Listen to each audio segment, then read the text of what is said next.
Anggota Dewan Pertimbangan Presiden Watimpres era pemerintahan Joko Widodo Jokowi, Jan Faris terseret kasus Harun Masiku. Rumah Faris di Menteng, Jakarta Pusat digeledah Komisi Pemberantasan Korupsi (KPK) pada Rabu 22 Januari 2025 malam. Penggeledahan rumah Faris itu dibenarkan oleh juru bicara KPK Tessa Mardika Sugiarto.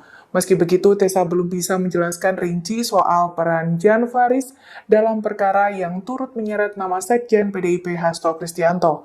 Tessa menjelaskan penggeledahan dilakukan KPK selama 5 jam. Dari penggeledahan itu, penyidik membawa 3 koper dan langsung mengamankannya. Adapun Jan Faris merupakan politikus P3 yang dilantik Jokowi sebagai anggota Watimpres.